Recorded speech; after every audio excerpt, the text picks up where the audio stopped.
News, వాస్తవాల ప్రతిబింబం. Welcome to be news. Yanam గోదావరిలో ఒకే పట్టుకు 3 నావల నిండా కానాగంత చేపలు పడడంపై ఉబ్బి తబ్బిబ్బవుతున్న మత్స్యకారులు. ఇంత భారీ మొత్తంలో యానాం గౌతమి గోదావరి నదిలో కానాగంత చేపలు పట్టడంతో ఆనందం వ్యక్తం చేస్తున్న మత్స్యకారులు. యానాం గోదావరిలో ఒకే పట్టుకు 3 నావల నిండా కానాగంత చేపలు పడడంపై ఉబ్బి తబ్బిబ్బవుతున్న మత్స్యకారులు. ఇంత భారీ మొత్తంలో యానాం గౌతమి గోదావరి నదిలో కానాగంత చేపలు పట్టడంతో ఆనందం వ్యక్తం చేస్తున్న మత్స్యకారులు. కానాగంత చేపల్లో ఒమేగా-3 ఉండడంతో వీటికి మంచి డిమాండ్ ఉంది. శరీరానికి అవసరమైన ప్రోటీన్లు, ఒమేగా-3 కొవ్వు ఆమ్లాలు సమృద్ధిగా అందించి ఆరోగ్యానికి ఎంతో మేలు చేస్తాయి కానాగంత చేపలు. యానాం మార్కెట్ వేలం పాటలో వీటిని కేజీ 72 రూపాయలకు కంపెనీ వాళ్ళు కొనుగోలు చేశారు. 3.5 టన్నుల చేపలు 2,50,000 సొమ్ము చేపలు విక్రయించడం ద్వారా రావడంతో మత్స్యకారుల ఆనందానికి అవధుల్లేవు. గోదావరమ్మ కరుణతో చేపలు ఇలాగే గోదావరిలో పడాలని కోరుకుంటున్న మత్స్యకారులు.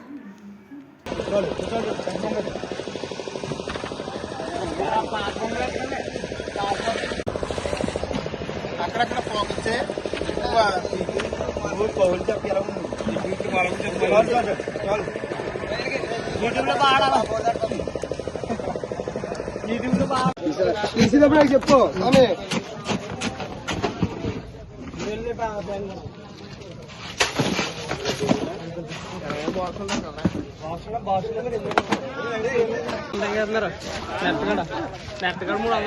చేయించుకుంటే 32 వేయించుకుంటే బాగుంది.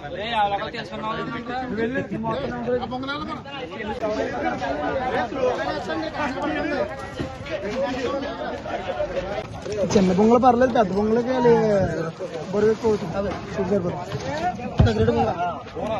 నెట్టు కదా మొహలో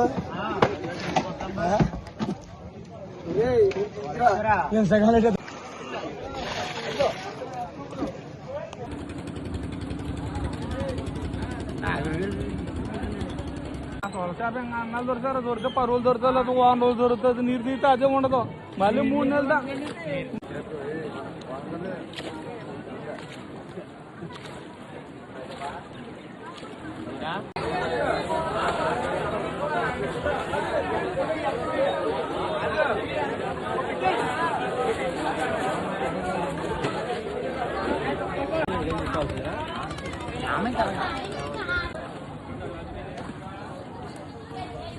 గోదావరి జిల్లా గోకవరం మండలం వెదురుపాక గ్రామంలో చుక్కల జింక మృతి కలకలం రేపింది.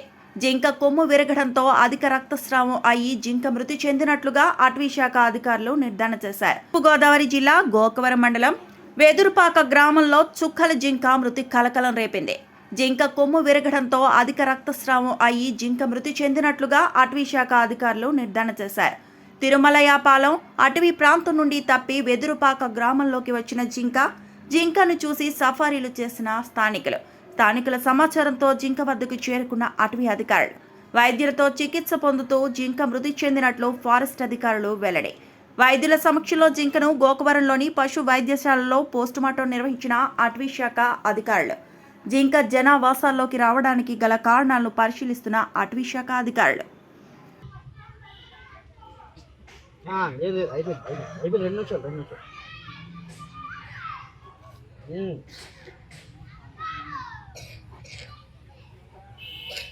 పోతే ఎదరకు పెట్టండి, పీకి తీసిపోతుంది. కొద్దిగా ఎదరికి అలా సాయం పెట్టుకోవద్దు. ఎదరకు అది పీకి పడేసింది.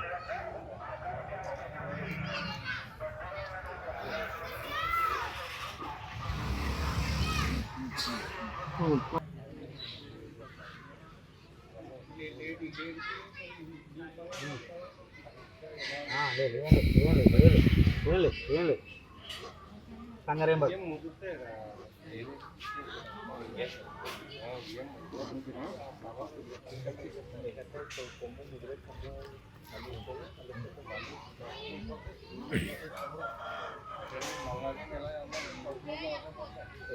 పట్టుకోనా గట్టిగా పట్టుకోరా ఒరే, ఇలా పట్టుకోరా. గట్టిగా పట్టుకుంటే కదలకంటేనే కాళ్ళు ఎదరకాదు.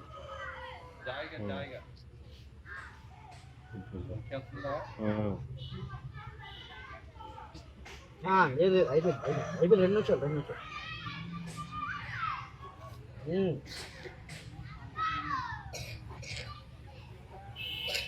పోత ఎదరకు పెట్టండి పీకి తీసుకుపోతుంది కొద్దిగా ఎదరికి అలా సాయం పెట్టి పోత ఎదరకు అది అది పీకి పడేసింది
ఏం లేదు వెళ్ళిపోతుంది ఇంటికి వెళ్ళిపోతుంది అడుగులు అమ్మా కంగారు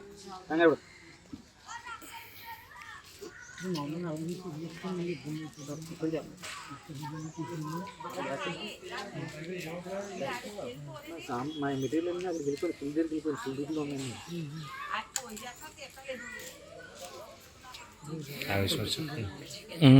అంటే అది మనుషులు చూస్తే భయపడిపోద్దండి, అందుకే కొద్దిగా కళ్ళకి కొంచెం కట్టేసి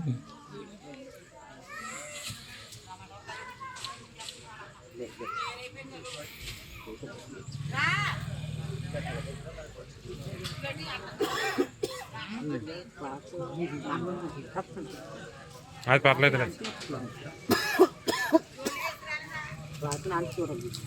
అది లైన్ అయిపోతుంది గండిపడి కూడా ప్రాబ్లం గండిపడి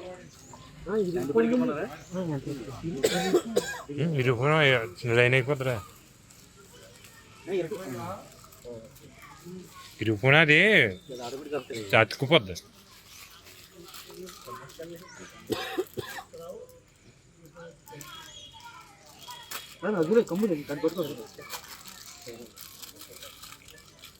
ఇప్పుడు అలాగనే పడి ఇరుపునట్టుంది దానికి బయటకు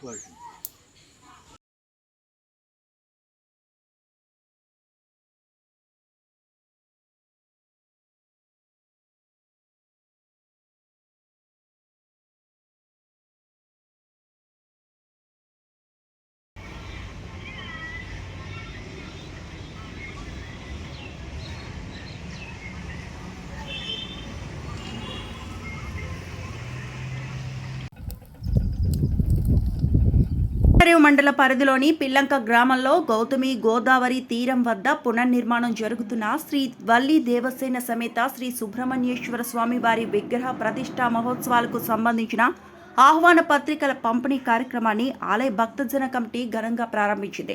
మండల పరిధిలోని పిల్లంక గ్రామంలో గౌతమి గోదావరి తీరం వద్ద పునర్నిర్మాణం జరుగుతున్న శ్రీ వల్లి దేవసేన సమేత శ్రీ సుబ్రహ్మణ్యేశ్వర స్వామి వారి విగ్రహ ప్రతిష్టా మహోత్సవాలకు సంబంధించిన ఆహ్వాన పత్రికల పంపిణీ కార్యక్రమాన్ని ఆలయ భక్తజన కమిటీ ఘనంగా ప్రారంభించింది. ఈ సందర్భంగా మేళ తాళాలు మంగళ వాయిద్యాల నడుమ కమిటీ ప్రతినిధులు గ్రామంలోని శ్రీ రుక్మిణి సత్యభామ సమేత మదన గోపాలస్వామి ఆలయానికి ఊరేగింపుగా చేరుకొని స్వామివారికి ఆహ్వాన పత్రికలను సమర్పించి ప్రత్యేక పూజలు నిర్వహించారు. అనంతరం భక్తజన కమిటీ సభ్యులు గ్రామంలో ఇంటింటికి తిరుగుతూ ఆహ్వాన పత్రికలను పంపిణీ చేసి భక్తులను మహోత్సవాలకు ఆహ్వానించారు. అలాగే ప్రత్యేక వాహనంపై ప్రతిష్ఠించనున్న విగ్రహాలను ఉంచి పరిసర గ్రామంలో భక్తి శ్రద్ధలతో ఊరేగింపు నిర్వహించారు. ఈ సందర్భంగా ఆలయ నిర్మాణకర్త ప్రముఖ వేద పండితులు వేలూరి వెంకట కామేశ్వర శర్మ మాట్లాడుతూ ఈ నెల 17వ తేదీ నుంచి ఆలయ ప్రాంగణంలో విగ్రహ ప్రతిష్టా మహోత్సవాలు ప్రారంభమవుతాయని తెలిపారు. జూన్ 22న శ్రీ వల్లి దేవసేన సమేత శ్రీ సుబ్రహ్మణ్యేశ్వర స్వామి వారి విగ్రహ పునఃప్రతిష్టా మహోత్సవం వైభవంగా నిర్వహించనున్నట్లు వెల్లడించారు. భక్తులు అధిక సంఖ్యలో పాల్గొని స్వామివారి అనుగ్రహాన్ని పొందాలని ఆలయ కమిటీ సభ్యులు కోరారు. ఈ కార్యక్రమంలో ఆలయ భక్తజన కమిటీ ప్రతినిధులు తదితరులు పాల్గొన్నారు.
ఈ రోజున కాకినాడ జిల్లా ముమ్మిడివరం నియోజకవర్గం తాళ్ళరేవు మండలం పిల్లంక గ్రామం ఇది.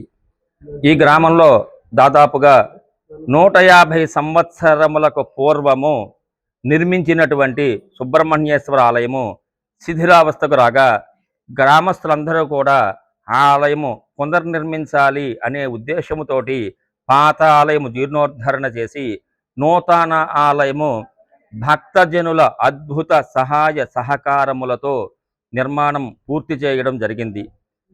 ఈ ఆలయ పునర్నిర్మాణము పూర్తి చేసుకొని పునఃప్రతిష్టకు సిద్ధమయ్యింది.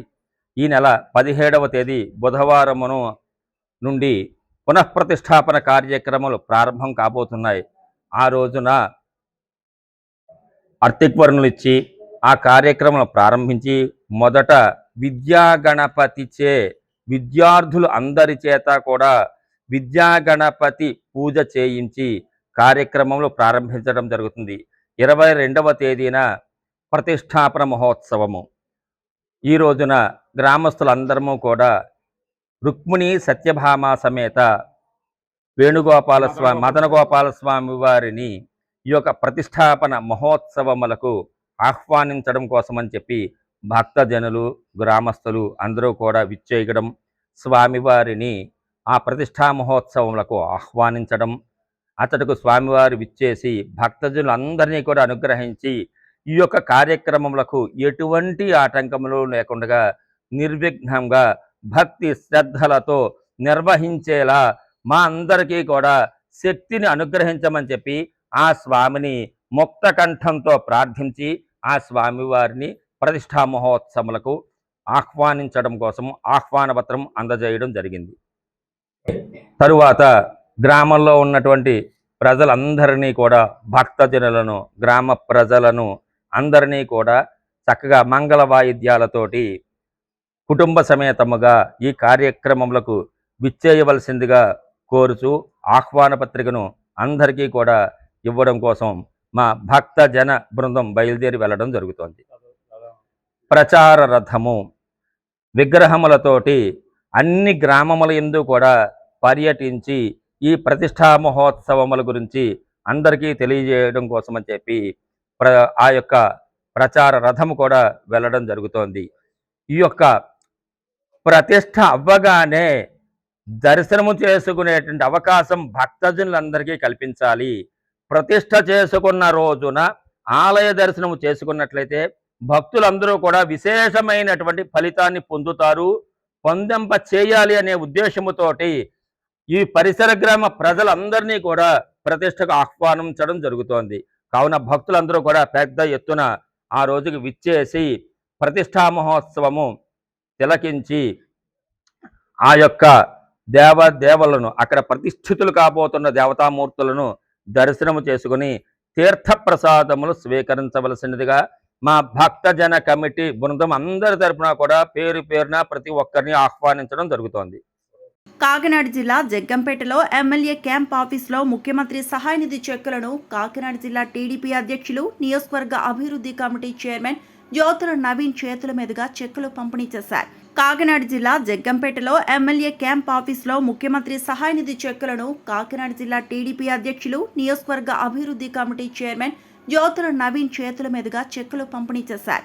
జగ్గంపేట నియోజకవర్గంలోని 4 మండలాలకు చెందిన 22 మంది లబ్ధిదారులకు 6,90,766 విలువైన సీఎంఆర్ఎఫ్ చెక్కులను అందజేశారు. ఈ సందర్భంగా జగ్గంపేట మండల టీడీపీ అధ్యక్షులు జీను మణిబాబు మాట్లాడుతూ జగ్గంపేట నియోజకవర్గంలో వైద్యం చేయించుకొని ఆర్థిక సహాయం కోసం ఎదురు చూస్తున్న పేదలకు ఎమ్మెల్యే జ్యోతుల నెహ్రూ చొరవతో ముఖ్యమంత్రి సహాయ నిధి నుంచి నిధులు మంజూరయ్యాయని తెలియజేశారు. ఆదివారం జ్యోతుల నవీన్ చేతుల మీదుగా లబ్ధిదారులకు చెక్కులు అందజేశామని తెలియజేశారు.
చూడమ్మా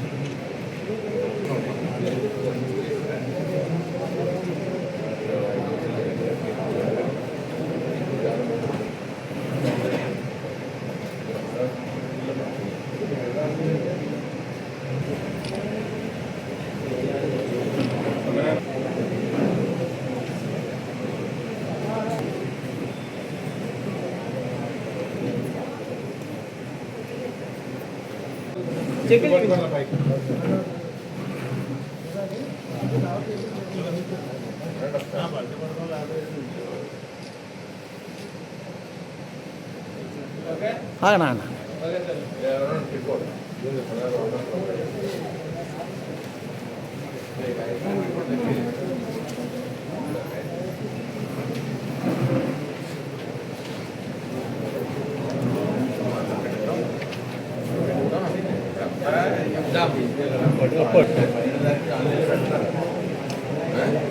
ఈ రోజున ఇక్కడ మన నాయకులు జ్యోతుల నెహ్రూ గారు విజయవాడ నుంచి ఇవాళ 22 చెక్కులు 4 మండలాల చెక్కులు కలిపి 6,90,766 రూపాయలు చెక్కులు తేవడం జరిగింది. ఈరోజు మన యువ నాయకులు కాకినాడ జిల్లా పార్టీ అధ్యక్షులు జ్యోతుల నవీన్ గారి చేతుల మీదుగా వీళ్ళందరికీ కూడా చెక్కులు పంపిణీ జరిగింది.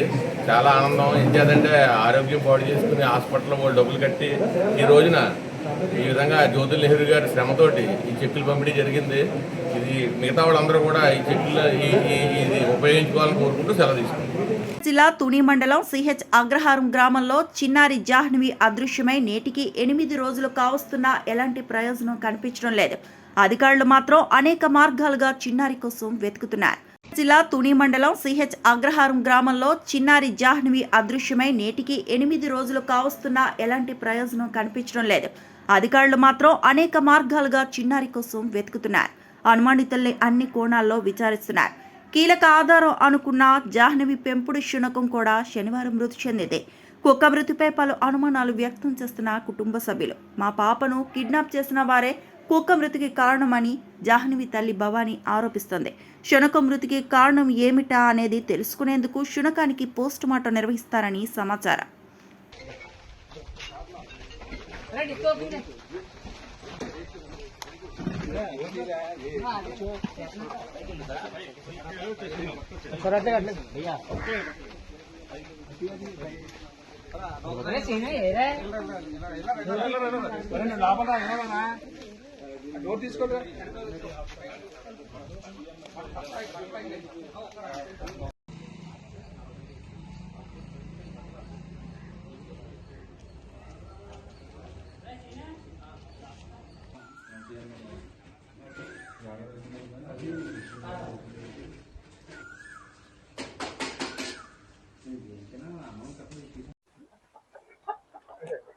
సార్ నమస్కారం సార్.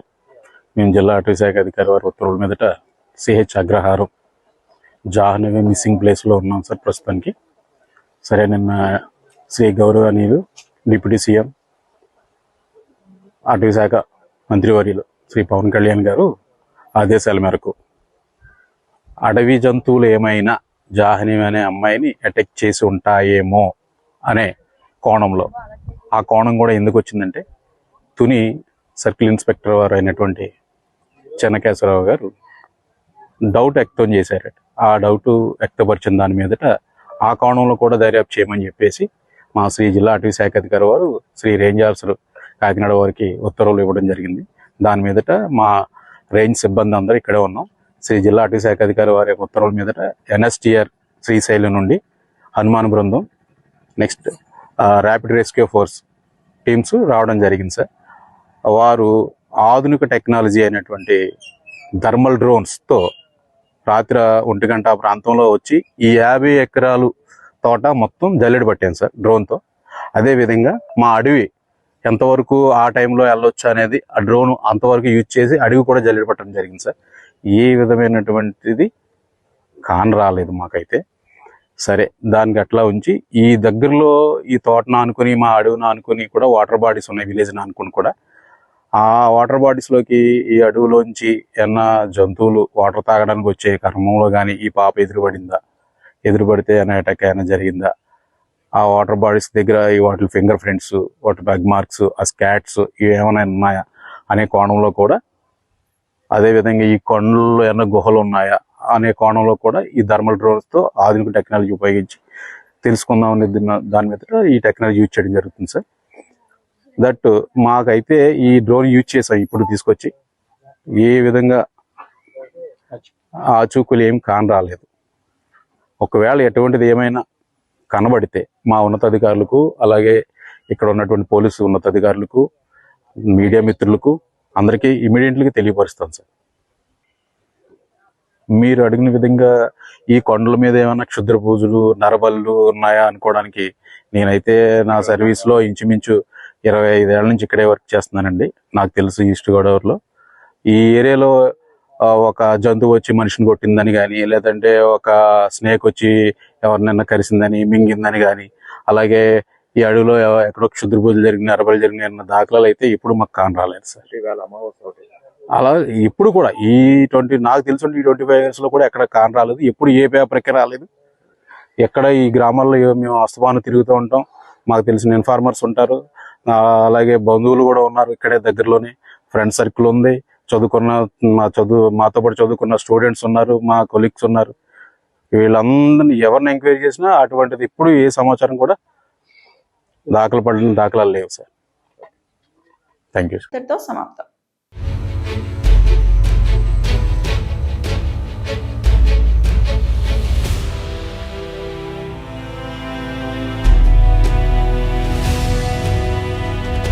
వి న్యూస్ వాస్తవాల ప్రతిబింబం.